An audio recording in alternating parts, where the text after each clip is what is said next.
Muy buenas tardes una vez más, mis amados hermanos. Bienvenidos sean todos en esta hermosa tarde. Les saludo desde aquí. También saludamos a las personas que se están conectando a través de las redes sociales. Bienvenidos a esta su casa. Así que qué bueno que están por acá. Me contento mucho ver algunas caritas que tenía ratito que no veía. Así que me gozo mucho de verles. Desde aquí les doy un abrazo. Bueno, ¿estamos listos? Vamos a continuar entonces con nuestra serie Venciendo la Ansiedad. Y esta es nuestra tercera parte, ya nuestra tercera semana del tema Venciendo a la Ansiedad. Hemos estado paseándonos por distintas circunstancias que abordan nuestras vidas, hablando de esta emoción en particular. Y decíamos en semanas anteriores que la ansiedad de por sí es una emoción bastante natural, y ahorita lo vamos a ver, que está presente en nuestro diario vivir. El detalle es cuando tú y yo nos quedamos anclados en ella. ¿Qué sucede cuando la ansiedad no pasa brevemente para cumplir una función, sino que se termina instalando como un estado emocional? Es allí donde se complica el asunto y tú y yo comenzamos a tener algunos síntomas que lo hemos estado viendo en semanas anteriores. El día de hoy específicamente quiero hablarte del tema de ansiedad en las finanzas. Ese va a ser el tema de hoy. Y es que, como hemos estado viendo, la primera semana hablamos de la ansiedad en general. Hablamos de la ansiedad y el control. La semana pasada estuvimos hablando de la ansiedad y la desconfianza. Y hoy estaremos hablando de la ansiedad en las finanzas. Y es que sí, definitivamente, de acuerdo al área de nuestras vidas, se va presentando esta emoción de forma negativa. Pero quiero que sepas algo. El día de hoy sales libre de aquí. Amén. El día de hoy sales con las manos abiertas, levantando tus manos al cielo, adorando al Rey de Reyes y Señor de Señores, dándole gracias. Así que desde ahora decláralo, créelo, que eres libre en Cristo Jesús nuestro Señor. Amén. Entonces, como decíamos, aproximadamente unas 300 millones de personas en el mundo sufren del trastorno de ansiedad. Imagínense, son bastantes personas. Esto representa un porcentaje importante.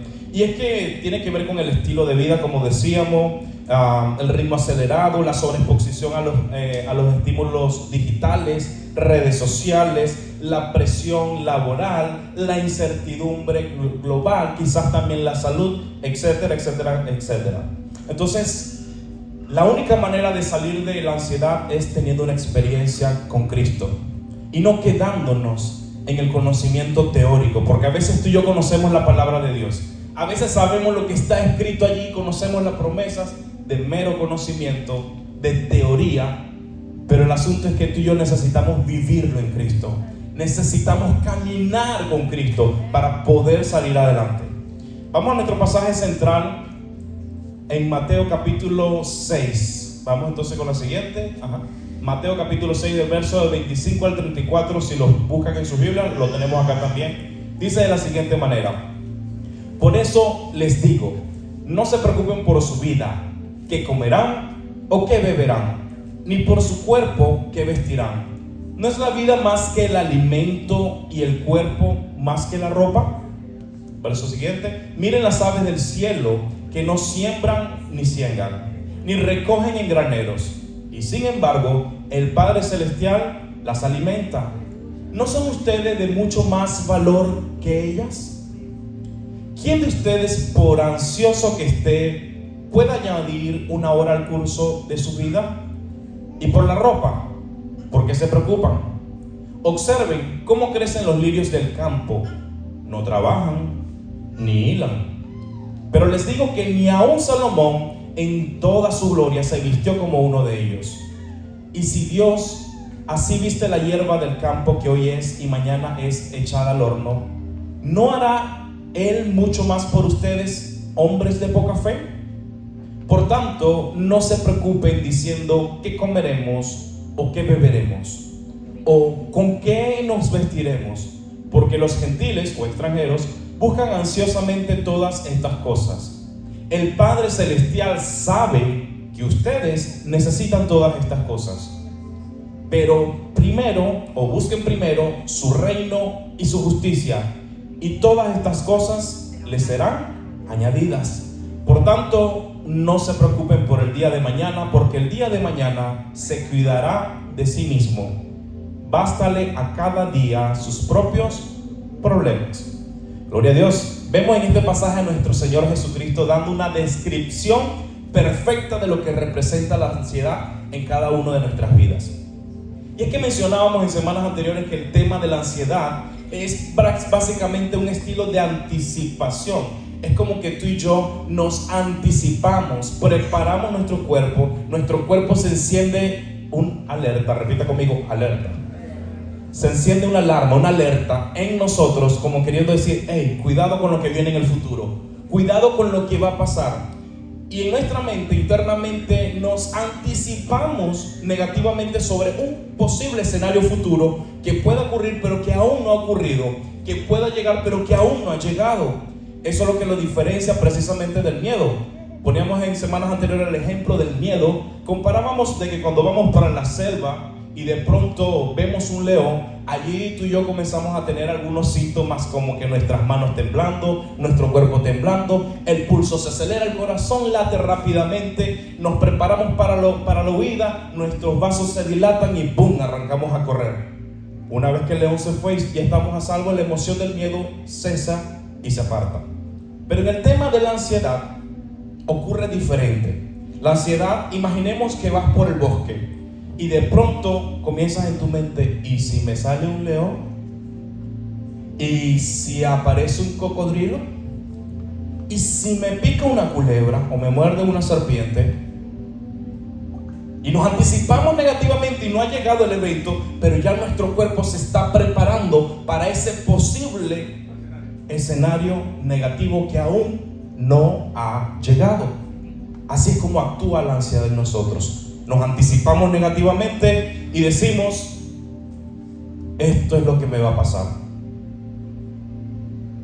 Tristemente es una anticipación, repito, negativa. Usted no se anticipa positivamente, o pocas veces lo hace. Si está en una selva, usted no dice, aquí no va a pasar nada. Los aventureros son los que se anticipan y no tienen riesgos. Pero el ansioso cree y ya casi se imagina en el hospital que le están sacando el veneno de la serpiente. Y sufre y su corazón se acelera y presenta síntomas precisamente porque se está anticipando a tal evento que aún no ha llegado. Vamos a definir la ansiedad como lo hicimos vamos a definir de hecho dos tipos de ansiedad. La primera, en la general, como decíamos, es una emoción normal que se experimenta en situaciones de estrés o peligro y puede ser útil para prepararnos ante posibles amenazas. Sin embargo, cuando la ansiedad se vuelve excesiva, presta atención a esa palabra, excesiva, o interfiere con la vida diaria, puede convertirse en un trastorno. ¿Vale? Ahora vamos a definir el tema de hoy, porque el tema de hoy guarda mucha relación con esto que estamos mencionando, que es definición de ansiedad financiera. Vamos con la siguiente, por favor. La ansiedad financiera surge de intentar controlar la provisión. Repito, surge cuando intentamos controlar la provisión y el crecimiento económico. Queremos proveer a nuestras familias y creemos que esta provisión va a depender de nuestras ideas o proyectos. Nos enfocamos más en nuestros recursos humanos que en los recursos de Dios. Vaya, interesante, ¿no? Ay, Dios mío, ¿y si no me alcanza?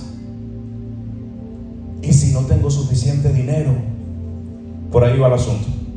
Vamos a ver algunas causas, porque hay que buscarle la raíz a cada una de las circunstancias que comienzan a manifestar estos síntomas. Ahora, en el área financiera puede ser, en primer lugar, el hambre de nuestros hijos o miembros del hogar, por supuesto, la necesidad de comer. La renta que debe ser pagada a tiempo. Aquí la renta no perdona, hermano. Eso lo sabemos. La renta que tiene que ser pagada a tiempo. Los biles o servicios, los famosos biles.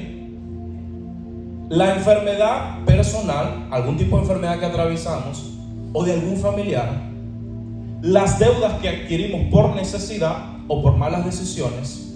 Y estas son solo algunas de las causas que comienzan a generar la ansiedad financiera en nosotros. Pero yo quisiera que en esta tarde prepares tu corazón, porque vamos a detectar algunas creencias erradas a algunas creencias erradas con respecto a la ansiedad financiera y a cómo derribarlas. Vamos a aprender a cómo derribar esta ansiedad, porque déjenme decirles que se levanta como una fortaleza en nuestra mente. Se construye un castillo cuando tú y yo internamente, con nuestros propios pensamientos, comenzamos a decir: vaya que no me alcanza, tengo que pagar los biles, tengo que pagar la renta, tengo que pagar esto, le debo a fulano, no le he pagado a sultano, ay Dios mío, y el trabajito, y si me despiden, y si me botan, ¿qué voy a hacer? ¿A dónde voy a llegar? ¿Cómo voy a sobrevivir? Oh, y ahora ¿quién podrá defenderme? Y no sale el Chapulín Colorado. Entonces, ¿qué vamos a hacer? Bueno, vamos a ver qué dice la palabra de Dios, pero antes de anticiparnos a la palabra de Dios, vamos a ver cómo nuestra mentecita maravillosa, creativa, porque vaya que somos mentes creativas, imaginan esos escenarios y crea algunas creencias que se convierten como en pilares a tal punto que usted cree que son verdad. Y son creencias erradas, falsas creencias que están instaladas en nosotros desde chiquitos, desde pequeños, en nuestros hogares, en nuestros países latinos. Sí, sabemos que muchos de nosotros crecimos en situaciones de quizás de escasez de recursos. Yo no sé cuál es tu background, cuál es tu historia, pero quizás si creciste con escasez de recursos, en ti quizás esté el temor de: ¿y si vuelvo a esa vida? ¿Y si vuelvo allá? ¿Qué pasará? Vamos con la primera de ellas. La primera creencia es: el peso total de la provisión está en mí. Y ahí viene una piedra gigante que se pone sobre nuestros hombros. El peso total de la provisión está en mí, decimos. Y nos agarramos a esa piedra y nos las ponemos aquí bien grande en la espalda. Fíjense lo siguiente: esta creencia nos lleva a vivir bajo una presión constante. Sentimos que somos los únicos responsables de que todo salga bien: pagar las cuentas, mantener el hogar, resolver las emergencias, tener un fondito de ahorros, etcétera, etcétera, etcétera. Es que si no me muevo se acaba el mundo. Si no hago algo, se cae todo en pedazos. Esto totalmente recae sobre mí. Hermano, y esto te carga. Este estilo de creencia que está ahí en lo profundo de tu mente, en lo profundo de tu corazón, se enmarca, echa raíces, y llega usted con los pensamientos y le echa agua a esa creencia. No, es que yo soy el único para todo tengo que ser yo. Yo soy mamá y papá, o papá y mamá, y tengo que mantener a los que están allá en mi país, y tengo que mandar dinerito al abuelito, a la tía Petra, al primo Juan, que se le dañó el carro, porque la casita que está allá en mi tierra se le está cayendo el pedacito de techo, tengo que mandar dinero, o se me enfermó un familiar, etcétera, etcétera. Imagínense todos los escenarios. Pero aquí viene esta piedra sobre tus hombros y dice: la provisión total está en mi responsabilidad. Y es que es lógico pensar en eso, porque dice Génesis 3:19: con el sudor de tu rostro comerás pan. Y usted dirá: claro, la palabra lo dice. Con el sudor de mi frente tengo que trabajar, tengo que buscar, tengo que proveer. Y aunque en cierto modo y en cierta manera tenga un grado de verdad, mire lo que dice el Salmo 55:22: echa sobre el Señor tu carga y Él te sustentará. Pero a ti y a mí nos encanta llevar la carga solitos. Nos encarga creer que toda esa provisión es solo nosotros y nos olvidamos que tenemos a Dios. Aleluya. Y por un momento pareciera que sacamos de la ecuación a Dios y lo ponemos a un lado y no lo consideramos en lo que estamos haciendo. Y pregunto, cuando comienzas a tener esos ataques de pánico, cuando te comienza a venir ese estrés, ¿no te va a venir? ¿No te sientes seguro de que Dios está contigo? ¿No te va a dar el patatú? O no sé sé cómo le dicen en su tierra, en mi tierra le dicen así. Le dicen, me da un beriberi, un patatú, me da de todo, me caigo, me mareo. ¿No te va a dar? Si es precisamente por esa carga emocional, hermano, yo creo que usted se imagine que a la preocupación, imagínense por un momento que la preocupación, que es preocuparse, que es una pequeña fogata, usted llega y le comienza a echar pequeñas leñitas, que es como esos pequeños pensamientos. Yo soy el único para todo. Si no trabajo se cae el mundo. Tengo que pagar los biles, tengo que pagar la renta, y usted está echándole leña al fuego. Y usted agarra cada pensamiento, usted le echa leña al fuego, y leña, y leña. Y cuando va a ver, hermano, usted no tiene una fogata, usted tiene un incendio en la cabeza. Se le pone en la cabeza gigante de tanta preocupación.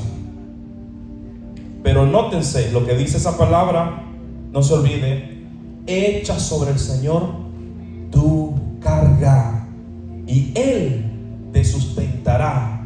Él nunca permitirá que el justo sea sacudido. Wow. Así termina diciendo el Salmo. Él nunca permitirá que el justo sea sacudido. La siguiente falsa creencia que vamos a ver a continuación es: estoy solo en esto. ¿Cuántos se sienten identificados? Estoy solo en esto.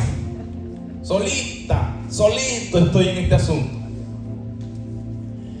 El riesgo de esta falsa creencia es que nos hace sentir abandonados e invisibles ante Dios. Estoy abandonado, Dios se olvidó de mí. Estoy en modo invisible. Puede generar sentimientos de soledad, ansiedad, desesperanza, al pensar que Dios solo se ocupa de cosas espirituales y no de asuntos financieros. ¿Qué dice Filipenses 4:19? Y mi Dios proveerá a todas sus necesidades conforme a sus riquezas en gloria en Cristo Jesús. Hermanos, necesitamos inyectarnos la palabra. Si usted no se inyecta la palabra, si usted no cree la palabra, usted va a estar ansioso. Sencillo. Mira cómo dice la palabra: y mi Dios proveerá a todas sus necesidades. Dice algunas. Dice todas sus necesidades. ¿Conforme a qué? A sus riquezas en gloria. No es conforme a nuestros recursos materiales. No es conforme a nuestras limitaciones. No es conforme a lo que te falta y no tienes. Es conforme a sus riquezas en gloria, que son grandes y poderosas en Cristo Jesús, el dueño del oro y de la plata, el dueño del todo el cosmos. Levantamos la vista, vemos las estrellas, vemos el universo. Creó todas las cosas y las sustenta con el poder de su mano, y nada se cae y nada falla, porque Él es grande y poderoso. Si le vas a dar un aplauso, dáselo con fuerza. Gloria a tu nombre, Señor. No compares con tus recursos. No compares con tus capacidades limitadas. Compáralo con las riquezas de Dios. Riquezas en gloria, que son demasiadas. No solamente tiene que ver con bendiciones espirituales, que por supuesto están allí, sino que también tiene que ver con las riquezas físicas en Cristo Jesús. Los recursos que Dios estableció, el dueño de la materia. Palabras más, palabras menos. En Cristo Jesús. Ahora te pregunto, ¿estás en Cristo? ¿O estás en ti? ¿Te sustentas sobre ti mismo o te sustentas sobre Cristo? Dice la Escritura que Cristo es el verbo, la palabra, el logos. Él es el verbo. Él es la roca. También lo dice la Escritura. ¿Sobre cuál roca te estás fundamentando? ¿Sobre tus capacidades, lo que tú puedes hacer, o sobre las capacidades del Rey de Reyes y Señor de Señores? Así que esa falsa creencia de que estás solo o sola, derríbala, porque no es verdad. Dios está contigo. Amén. La siguiente falsa creencia es que no soy digno de la provisión de Dios porque le he fallado. Soy un pecador. Metí la pata, me equivoqué, cometí el error. Sí, le fallo a Dios. Yo creo que no soy digno de esa provisión de Dios para mí. No, es que yo me porto mal, es que las cosas que hice en mi vida, el mal que yo hice en el pasado, y va usted ahí como un buzo a buscar su vida, no sé, a sacar todas las cosas que usted hizo. El problema de esto es que alimenta la culpa y la vergüenza en usted. Cuando usted se cree que no es digno, usted está alimentando la culpa, la vergüenza. Nos hace creer que nuestros errores pasados nos descalifican para recibir de la ayuda divina. No, yo no califico para eso. Yo mejor no aplico a ese programa divino porque nada, yo me porto mal y todas las cosas que yo hice. Pero ¿qué dice la Escritura? ¿Qué dice el Salmo 103, 8 al 10? Dice: compasivo y clemente es el Señor, lento para la ira y grande en misericordia. El verso 10 dice: no nos ha tratado según nuestros pecados, ni nos ha pagado conforme a nuestras iniquidades. Si Dios te quisiera tener en un estado de culpa y de vergüenza, no hubiese enviado a Cristo. Escúchame lo que te voy a decir. Si Dios te hubiese querido en esa condición, no hubiese enviado a Cristo. No, tú eres culpable. Asume tu barranco, tus consecuencias, lo que hiciste. Esa es tu responsabilidad. ¿Acaso Dios hace eso? No. ¿Qué dice la Escritura? Compasivo y ¿qué? Y clemente es el Señor. Dice que es lento para la ira y grande en misericordia. Si Dios fuese rápido para la ira, ya este mundo hubiese sido consumido por la maldad del hombre, por nuestras propias malas decisiones. Ya este mundo se hubiese quemado ya. Pero si ese sol sale todos los días, es porque sus misericordias son nuevas cada mañana. Dice que es grande en misericordia. Hace una comparación: lento para la ira. No, prefiere ir lento para irarse al Señor. Antes se mueve en la misericordia. Y no nos ha tratado, o mejor dicho, no te ha tratado según el pecado que has cometido o que he cometido, ni nos ha pagado conforme a nuestras iniquidades, sino que proveyó a Cristo, al Hijo, al Verbo, para que pagase el precio.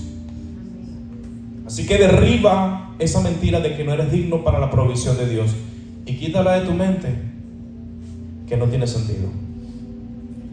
La siguiente falsa creencia es: Dios solo bendice a los espiritualmente fuertes o a los especiales. Al hermano Juancito que ora y ayuna más que cualquiera. Ese hermano como ora y clama, claro, por eso Dios lo bendice a él. Pero yo, imagínense, ay Dios mío, a veces se me olvida orar. Y creemos esa mentira. Comienza a haber un abismo. ¿Cuál es el riesgo de esa mentira? ¿Cómo nos afecta? Esto nos lleva a compararnos con otros. Pensamos: Dios ayuda a esa persona porque ora más, sirve más, tiene más fe. Esto puede causar baja autoestima espiritual, frustración y sensación de estar fuera del grupo de los bendecidos. En pocas palabras, usted se aísla. Y el riesgo de esto es que usted no se da cuenta, pero usted se apaga. Y como cree que no es tan fuerte o tan sólido espiritualmente como ese hermano que ora o que clama, o como la hermanita, ay Dios mío, esa hermanita tiene una unción mata demonios. Por eso que Dios la bendice a ella. Pero yo, ay Dios mío. ¿Qué dice Isaías 40, 29? Él da esfuerzo al cansado, multiplica las fuerzas al que no tiene ningunas. ¿Necesita fuerza para orar? Pídele al Señor.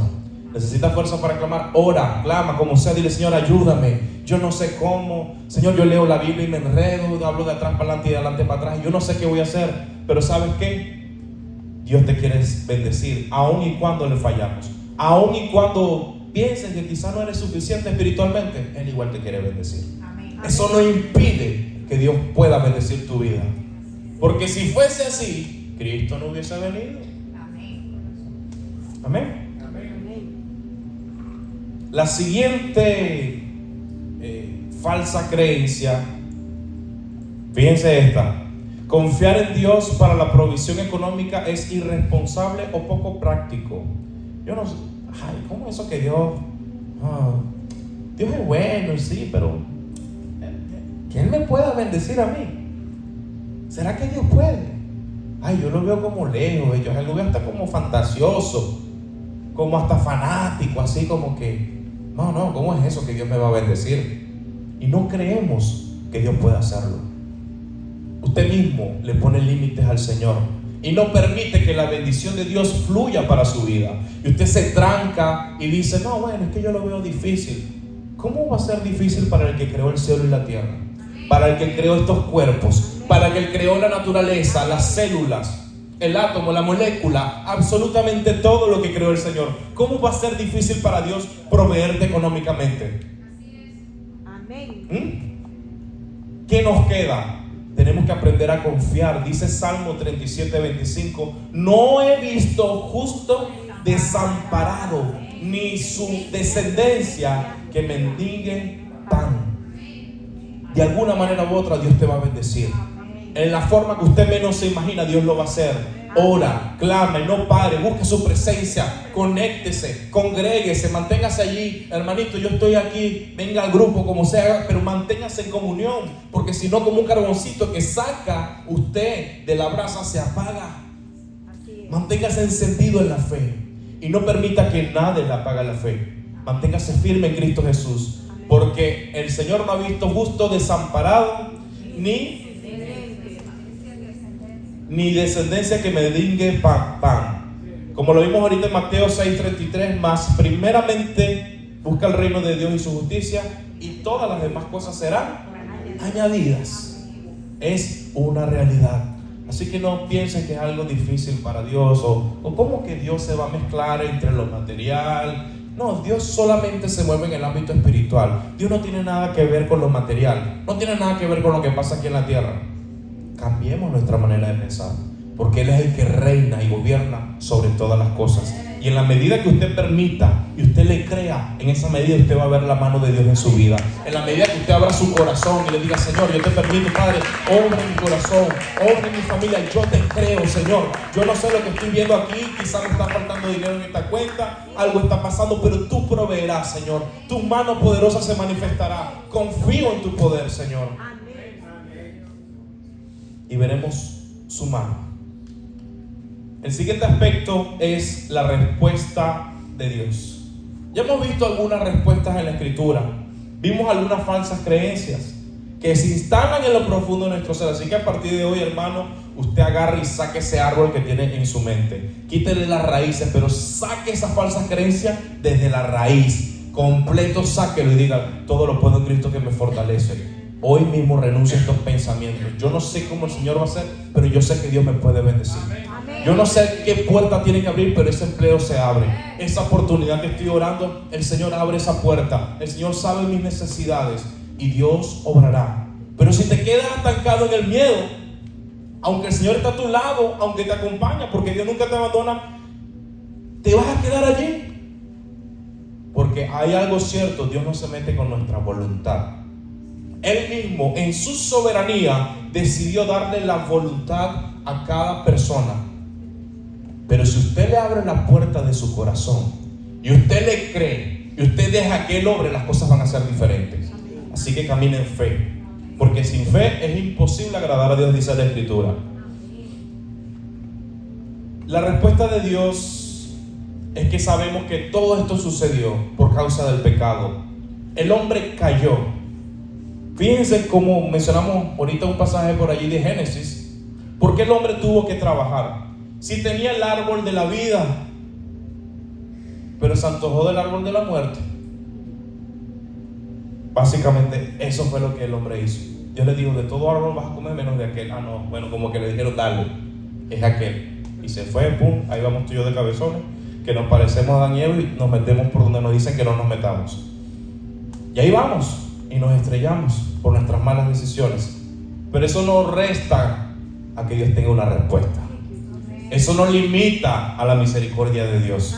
A pesar de que Adán y Eva pecaron, cayeron y se produjo todo lo que conocemos como el ser humano con la naturaleza caída y pecaminosa, y que todos vivimos en nuestra propia carne las consecuencias de lo que pasó, porque vivimos enfermedades, vivimos escasez, vivimos situaciones, pero la respuesta de Dios, en primer lugar, es que nos envió a Jesús. Dice Juan 14:6: yo soy el camino y la verdad y la vida. ¿Quién es el camino? Jesús. Él es el camino. No busques por otro lado. No sigas sacando cuenta de las ecuaciones. La respuesta está en Jesús. No le sigas dando vuelta al asunto. ¿Qué voy a hacer? ¿Para dónde voy a ir? ¿Cómo agarro? Jesús es el camino. Él es la verdad y Él es la vida. Si Él te ha bendecido hasta ahora, lo va a seguir haciendo. Déjenme decirles algo, hermano. Miren, yo les voy a decir esto. Cuando yo me casé, que también esposa Laura, la pastora, cuando yo me casé con Laura, yo tenía miedo. Yo vivía en Venezuela. Para los que no saben, yo soy de Venezuela. Y allá en Venezuela, te escuché. Allá en Venezuela había, o sigue habiendo, ustedes saben la situación actual, una situación terrible económicamente. Y yo no sabía, los 4 pelitos que me quedaban se me fueron. Pero yo recuerdo que yo le dije esto al Señor. Yo recuerdo que nosotros, mi esposo y yo, iniciamos nuestro matrimonio en un pequeño anexo. Un anexo, para los que no saben qué es un anexo, es un área que es como una habitación cuadrada. Y eso lo dividimos en 3 partes. Eso era como una especie de habitación más o menos grandecita y tenía su baño. Bueno, hermano, eso se convirtió en habitación, cocinita y sala también, pues. Y el baño, pero chiquitita. Y estábamos ahí recién casados. Y un día yo no tenía trabajo.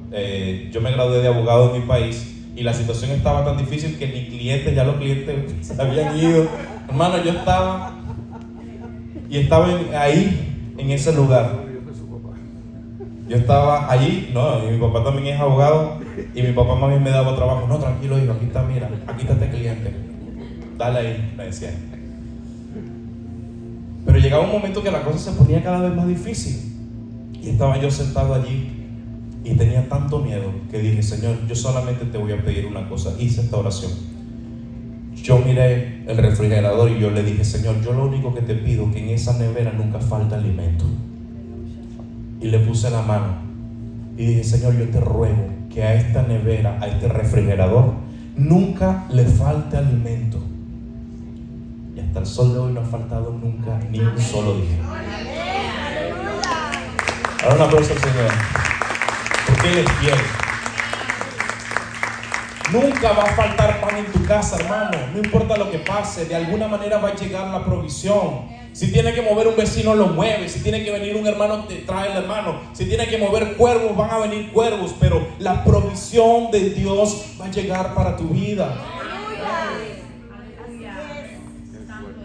Y esto nos conecta con este punto, porque tú y yo necesitamos aprender a vivir en la paternidad de Dios. Tú y yo necesitamos vivir en la paternidad de Dios. Y sí, quizás aquí más de alguno cuando ve esto dice: papá, porque compara en su experiencia. Quizás su padre no tuvo una buena experiencia con su papá, pero es que yo no tuve papá. Yo desde muy pequeño, papá se fue y nos dejó. Éramos tantos hermanos y no vio más por nosotros.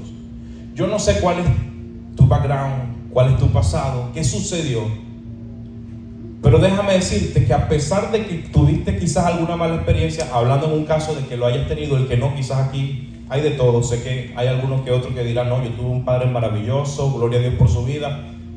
Sea cual sea tu caso, necesitamos aprender a vivir en la paternidad de Dios. No hay otra manera. Dice la palabra en 1 de Juan 3:1. Vamos al verso. 1 de Juan 3:1 no está. La leo acá, no importa, dice: mirad cuál amor nos ha dado el Padre para que seamos llamados hijos de Dios. Repito, mirad cuál amor nos ha dado. ¿Recibiste? Cuán grande amor nos ha dado el Padre para que tú y yo seamos llamados hijos de Dios. ¿Eres hijo? ¿Eres hija? ¿Te comportas como hijo o hija de Dios? Cuán grande amor, dice la palabra, porque de tal manera amó Dios al mundo, que ha dado a su Hijo unigénito, para que todo aquel que en Él cree no se pierda, mas tenga vida eterna. Y usted se lo sabe. Y por medio del Cristo nos adoptó y nos convertimos en hijos de Dios. Pasamos de ser creación de Dios a ser hijos de Dios. Pero un hijo es diferente. Usted, cuando llega a la casa de sus padres, quizás usted no le pide permiso a su papá o a su mamá para abrir la puerta del refrigerador. Usted llega y toma agua, se sirve su vaso con agua y se lo toma, o leche o jugo, lo que haya. Y si hay un pastel o un cake, usted se lo come. Y después por allá aparece el dueño, pero no importa, porque usted está en la casa de su papá y su mamá, ¿cierto? ¿Quién me robó mi cake? No sé. Pero usted tiene confianza. Usted en la casa de papá y mamá hace y deshace, se tira en la cama, se quita los zapatos, va y hace desastre, le riega la cocina a la mamá, le desordena la cocina, le levanta las tapas de las ollas y le averigua a ver qué tiene ahí. Y si hay frijoles, se lo come. Se come los helados, se come los tamales que quedaron allí, lo que haya, las carnitas, la arepita, qué sé yo, el sándwich, lo que haya, usted se lo come, porque usted está en confianza, porque usted está en la casa de papá y mamá. Nótese que Dios quiere que tú y yo tengamos relación íntima con Él, como la del hijo hacia su padre. Te pregunto, ¿tú ves a Dios de esa manera? ¿Lo ves como tu Padre Celestial? Amén. Así que en primer lugar, vamos a tener en cuenta esto: nuestro Padre nos salva. Y cuando digo nos salva de todo. No solamente que nos salva del pecado, de la muerte, del mal, de la adversidad. Nos salva de todo. Dice Romanos 8:32: el que no escatimó ni a su propio Hijo, sino que lo entregó por todos nosotros, ¿cómo no nos dará también con Él todas las cosas? Amén. Amén. El que no escatimó, Dios no negó a su propio Hijo, envió los recursos necesarios para que tú lo tengas todo por medio de Cristo. Y por medio de Cristo somos adoptados, somos hijos de Dios. Así que también, ¿cómo no nos dará también con Él todas las cosas? En Cristo somos bendecidos pero completos. No faltará pan en la mesa. Esa renta se va a pagar. Esa deuda la vas a pagar. Esos biles se van a cubrir. Esas necesidades van a ser cubiertas en el nombre de Jesús, porque Él es el dueño del oro y de la plata, dice su palabra. Lo siguiente es que Dios es definitivamente, pero definitivamente, que no se te olvide, Él es nuestro proveedor. A pesar de que sientas la carga sobre tus hombros, suéltala. Vengan a mí los que están cargados, cansados, trabajados, y yo los haré descansar. Vamos a Cristo. Dice Génesis 22:14: y llamó a Abraham el nombre de aquel lugar Jehová proveerá. Por tanto se dice hoy: en el monte de Jehová será provisto. Dios provee. Dios es el que da. Así que ya no dudes más en tu corazón. Él es el que te va a ayudar a proveer. Pídale. Dice que dijo Jesús que si hasta nosotros, siendo malos, los seres humanos, damos cosas buenas a nuestros hijos, ¿cuánto más nos dará nuestro Padre Celestial? ¿Cuánto más?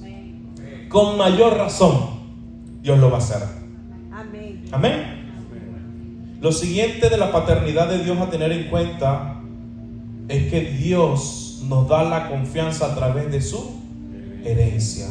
Usted dirá, ¿cómo es eso? Hermano, si no escudriñamos lo que está en la palabra, si usted no habla en la palabra y no busca, usted no va a encontrar. Pero el que busca, encuentra. Amén. Efesios 1, 18 al 19. Mi oración es que los ojos de su corazón le sean iluminados. Nótese que dice mi oración. ¿Quién es ese? El apóstol Pablo, hablando aquí a los hermanos que están en Éfeso, y le dice: mi oración es que los ojos de su corazón le sean iluminados, para que sepan cuál es la esperanza de su llamamiento, cuáles son las riquezas de la gloria de su herencia en los santos. Quiero detenerme aquí un momento. Hay una herencia. ¿Usted sabe lo que es una herencia? Es un legado. Es aquello que anticipadamente un progenitor, un padre, decide dejar a sus hijos, a su descendencia, y por medio de un escrito redacta y establece cuáles son los recursos materiales, bienes, etcétera, que le quiere dejar a sus hijos. Esto es una herencia. Es un testamento. Dios ha redactado un testamento. No porque va a morir, no. Porque Él vive y reina para siempre. Amén. Pero Dios es tan grande, tan maravilloso, que Él da. Él no va a escatimar nada. Si ya lo dio todo con su Hijo. Dice, fíjense esto, atrás, perdón, vamos a quedar en el verso anterior. Para que sepan cuál es la esperanza, en primer lugar, de su llamamiento. En primer lugar, ustedes han sido llamados.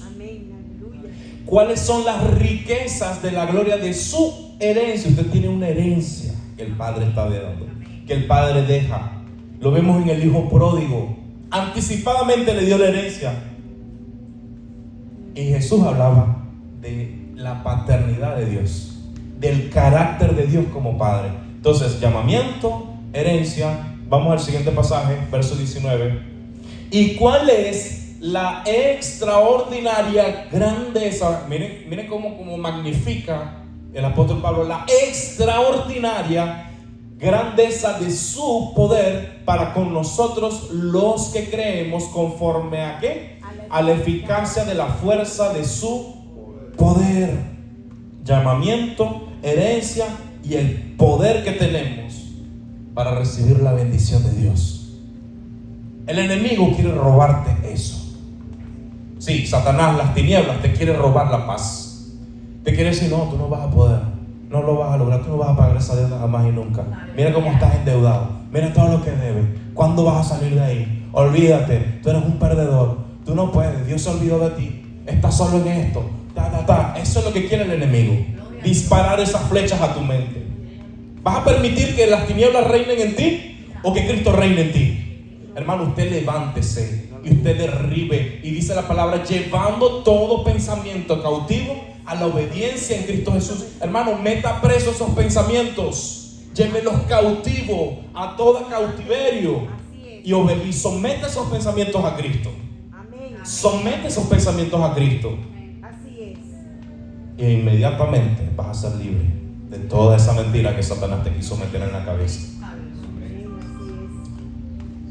Creo que hay un pasaje más, no sé si lo tengo allí, dice Filipenses 4 del 6 al 7, ¿lo tengo? Así que concluimos de esta manera. Hermanos, por nada estén afanosos, antes bien, en todo, mediante oración y súplica, con acción de gracias, sean dadas a conocer sus peticiones delante de Dios. Y la paz de Dios, que sobrepasa todo entendimiento, guardará sus corazones y sus mentes en Cristo Jesús nuestro Señor. Amén. Así que suelta esa ansiedad, libera eso, suelta esa mentira del diablo, échalo fuera de ti en el nombre de Jesús. Porque antes bien, ora, clama, métete y dale gracias a Dios. Dile, Señor, yo no sé lo que va a pasar, pero te doy gracias. Te doy gracias porque tú vas a levantar, porque de donde no hay tú darás, porque donde falta, ahí estás tú dando, Señor. Y así, y solo así, la paz de Dios sobrepasará todo entendimiento, que sobrepasa todo entendimiento, guarda tu corazón y tu mente. Así que pon todos esos pensamientos en Cristo Jesús y sé libre. Concluimos con esta última frase y con este llamado. Confía en el Dios que provee más allá de lo que puedas ver. Da el paso hacia Él.